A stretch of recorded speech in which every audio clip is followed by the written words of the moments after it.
Hi friends, ಎಲ್ಲರಿಗೂ ಮತ್ತೊಮ್ಮೆ ನನ್ನ ಚಾನಲ್ಗೆ ಸ್ವಾಗತ. ಇವತ್ತಿನ ವಿಡಿಯೋದಲ್ಲಿ 2 ತರಕಾರಿ ಪಲ್ಯಗಳನ್ನು ತೋರಿಸ್ತಾ ಇದ್ದೀನಿ. ತುಂಬಾ ಸುಲಭವಾಗಿ, ಅಷ್ಟೇ ರುಚಿಕರವಾಗಿ ಮತ್ತು ಆರೋಗ್ಯಕ್ಕೂ ತುಂಬ ಒಳ್ಳೆ ಬೆನಿಫಿಟ್ ಇರೋವಂಥ ತರಕಾರಿ ಪಲ್ಯನ ಇವತ್ತು ಈ ವಿಡಿಯೋದಲ್ಲಿ ತೋರಿಸ್ತಾ ಇದ್ದೀನಿ. ಒಂದು ಕೋಸ್ ಪಲ್ಯ ಮತ್ತು ಸೋರೆಕಾಯಿ ಪಲ್ಯ ಎರಡು ತುಂಬ ಜನ ಇಷ್ಟಪಡಲ್ಲ, ಆದರೆ ಇದರಲ್ಲೂ ನಾವು ರುಚಿಕರವಾಗಿ ಪಲ್ಯಗಳನ್ನು ಮಾಡ್ಕೋಬೋದು. ಹೇಗೆ ಮಾಡೋದು ಅನ್ನೋದನ್ನು ನೋಡೋಣ ಬನ್ನಿ. ಕೋಸ್ ತೊಗೊಂಡಿದ್ದೀನಿ. ಒಂದು 1/4 kg ಅಷ್ಟು ಕೋಸ್ ತೊಗೊಂಡು ಚಿಕ್ಕದಾಗಿ ಕಟ್ ಮಾಡಿ ಇಟ್ಟಿದ್ದೀನಿ. ಅದರ ಜೊತೆಗೆ ಒಂದು ಸ್ವಲ್ಪ ಕ್ಯಾರೆಟು, ಒಂದು ಸ್ವಲ್ಪ ಹಸಿ ಬಟಾಣಿನ ತೊಗೊಂಡಿದ್ದೀನಿ. ಇವಾಗ ಇವೆರಡನ್ನೂ ಒಂದು ಕುಕ್ಕರಲ್ಲಿ ಹಾಕ್ಕೊಂಡು ಒಂದು ಅರ್ಧ ಗ್ಲಾಸಷ್ಟು ನೀರು ಹಾಕ್ಕೊಳ್ಳೋಣ. ನೀರು ಜಾಸ್ತಿ ಹಾಕೋ ಅವಶ್ಯಕತೆ ಇಲ್ಲ. ಮತ್ತು ಇದು ಬೇಯೋದಕ್ಕೆ ಸ್ವಲ್ಪ ಉಪ್ಪನ್ನು ಸೇರಿಸ್ಬಿಟ್ಟು ಒಂದು 2 ವಿಸಿಲು ನಾನು ತೊಗೊತಾ ಇದ್ದೀನಿ. ತುಂಬ ವಿಸಿಲ್ ತೊಗೋಬಾರ್ದು, ತುಂಬ ನುಣ್ಣಗೂ ಮಾಡಬಾರ್ದು.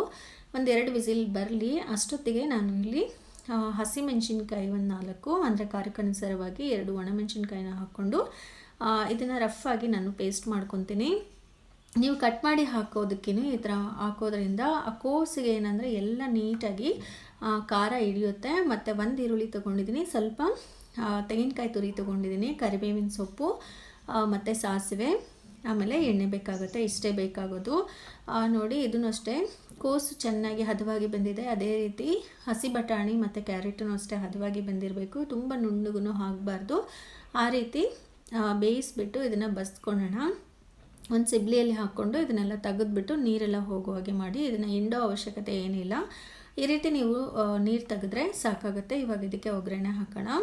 ಒಂದು ಸ್ವಲ್ಪ ಎಣ್ಣೆ ಹಾಕ್ಕೊಂಡಿದ್ದೀನಿ. ಒಂದು 4 ಸ್ಪೂನ್ ಎಣ್ಣೆ ಹಾಕ್ಕೊಂಡು ಸಾಸಿವೆ ಹಾಕ್ಕೊಳ್ಳೋಣ. ಒಂದು ಅರ್ಧ ಸ್ಪೂನ್ ಸಾಸಿವೆ ಹಾಕ್ಕೊಂಡು ಕಟ್ ಮಾಡಿರೋಂಥ ಈರುಳ್ಳಿನ ಹಾಕ್ಕೊತಾ ಇದ್ದೀನಿ. ಒಂದು ಈರುಳ್ಳಿ ಸಾಕಾಗುತ್ತೆ.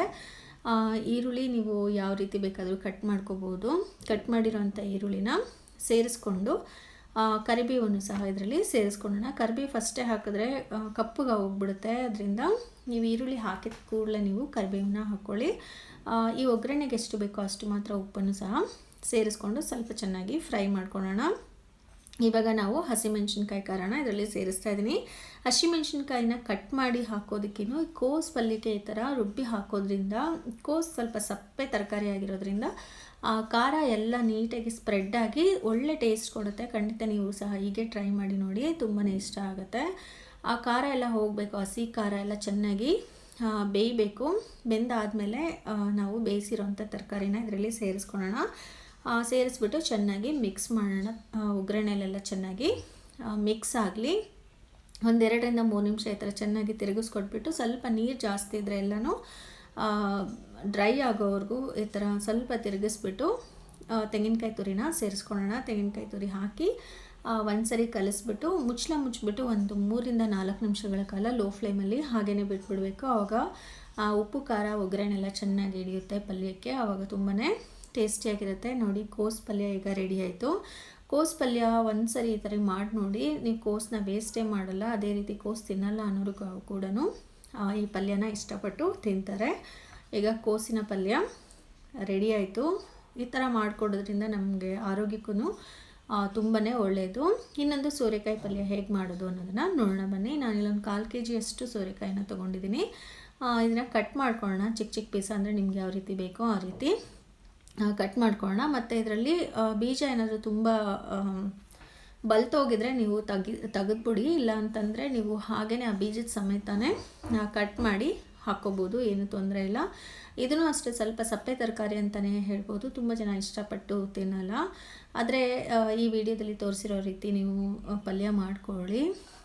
ತಿಳಿಸಾರು ಮಾಡಿದಾಗ ಎಲ್ಲನೂ ಈ ರೀತಿ ಪಲ್ಯಗಳನ್ನ ಮಾಡಿಕೊಂಡ್ರೆ ಊಟನೂ ಬೇಗ ಖಾಲಿ ಆಗುತ್ತೆ. ಅದೇ ರೀತಿ ತರಕಾರಿನೂ ತಿನ್ನೋದ್ರಿಂದ ಆರೋಗ್ಯಕ್ಕೂ ಸಹ ತುಂಬಾ ಒಳ್ಳೆಯದು. ನೋಡಿ, ಇದನ್ನು ಚೆನ್ನಾಗಿ ಯಾವ ಸೈಜಿಗೆ ಬೇಕೋ ಆ ರೀತಿ ನಾನು ಕಟ್ ಮಾಡಿ ಇಟ್ಟಿದ್ದೀನಿ. ಇದನ್ನು ತೊಳೆದ್ಬಿಟ್ಟು ಒಗ್ಗರಣೆ ಹಾಕ್ಕೊಳ್ಳೋಣ.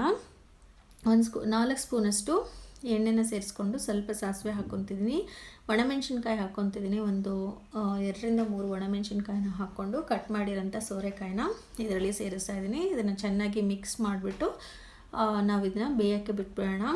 ಇದಕ್ಕೆ ನೀರೆಲ್ಲ ಸೇರ್ಸೋಕ್ಕೆ ಹೋಗಬಾರ್ದು, ಮತ್ತಷ್ಟು ಸಪ್ಪೆ ಆಗೋಗ್ಬಿಡುತ್ತೆ ಪಲ್ಯ. ಅದರಿಂದ ಹಾಗೇ ಮುಚ್ಚಿಬಿಟ್ಟು ಎಣ್ಣೆ ಮತ್ತು ಆ ಸ್ಟೀಮಲ್ಲೇ ಆ ಸೋರೆಕಾಯಿ ಎಲ್ಲ ಚೆನ್ನಾಗಿ ಬೇಯಬೇಕು. ನೋಡಿ, ಈ ಥರ ಒಂದು 5 ನಿಮಿಷಗಳ ಕಾಲ ಬಿಟ್ಟರೆ ಈಸಿಯಾಗಿ ಬೆಂದ್ಕೊಳುತ್ತೆ. ಇದೇನು ಕುಕ್ಕರಲ್ಲಿ ಇಡುವ ಅವಶ್ಯಕತೆ ಏನಿಲ್ಲ.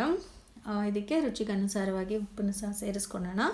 ಒಂದು ಸ್ವಲ್ಪ ನೀರು ಹಾಕ್ಕೊಳ್ಳೋಣ. ಒಂದು 2 ರಿಂದ 3 ಸ್ಪೂನಷ್ಟು ನೀರನ್ನು ಸೇರಿಸ್ಕೊಳ್ಳೋಣ. ಫಸ್ಟೇ ನಾವು ನೀರು ಸೇರಿಸ್ಕೋಬಾರ್ದು. ಈ ಥರ ಮಧ್ಯ ಒಂದು 50% ಭಾಗ ಬೆಂದಿರುತ್ತೆ.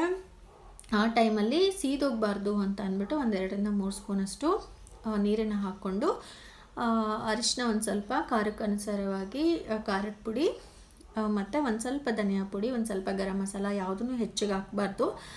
ಎಲ್ಲ ಹಾಕಬೇಕು, ಆದರೆ ಹಾಕ್ತಿರೋ ರೀತಿಯಲ್ಲಿ ಇರಬೇಕು. ಎಲ್ಲ ಸ್ವಲ್ಪ ಹಾಕ್ಕೊಂಡು ಇದನ್ನು ಮಿಕ್ಸ್ ಮಾಡಿ ಮತ್ತೆ ಇದನ್ನು ಕ್ಲೋಸ್ ಮಾಡೋಣ. ಈಗ ಚೆನ್ನಾಗಿ ಬೇಯಿಸೋಣ. ಒಂದು 5 ನಿಮಿಷಗಳ ಕಾಲ ಹಾಗೆ ಬಿಟ್ಟರೆ ಚೆನ್ನಾಗಿ ಬೆಂದಿರುತ್ತೆ. ನೋಡಿ, ಈ ಥರ ಎಣ್ಣೆ ಎಲ್ಲ ಬಿಟ್ಕೊಂಡಿರುತ್ತೆ. ಅದೇ ರೀತಿ ಚೆನ್ನಾಗೂ ಸಹ ಬೆಂದಿದೆ. ಈಗ ಸೋರೆಕಾಯಿ ಪಲ್ಯ ಸಹ ರೆಡಿ ಆಯಿತು. ನೀವು ಸಹ ಈ 2 ತರಕಾರಿ ಪಲ್ಯಗಳನ್ನು ತಯಾರು ಮಾಡಿ ನೋಡಿ ಹೇಗೆ ಬಂದಿತ್ತು ಅನ್ನೋದನ್ನು ನನಗೆ ಕಮೆಂಟ್ ಬಾಕ್ಸಲ್ಲಿ ತಿಳಿಸಿ. ಈ ವಿಡಿಯೋ ನಿಮಗೆ ಇಷ್ಟ ಆಗಿದೆ ಅಂತ ನಾನು ಭಾವಿಸ್ತೀನಿ. ಇಷ್ಟ ಆಗಿದರೆ ಲೈಕ್ ಮಾಡಿ, ಶೇರ್ ಮಾಡಿ, ಮತ್ತು ನನ್ನ ಚಾನಲ್ನ ಸಬ್ಸ್ಕ್ರೈಬ್ ಮಾಡಿ. ಅದೇ ರೀತಿ ಈ ವಿಡಿಯೋ ಮತ್ತು ನನ್ನ ಚಾನಲ್ನ ನಿಮ್ಮ ಫ್ಯಾಮಿಲಿ ಮತ್ತು ಫ್ರೆಂಡ್ಸ್ ಜೊತೆಗೂ ಸಹ ಶೇರ್ ಮಾಡ್ಕೊಳ್ಳಿ. Thank you.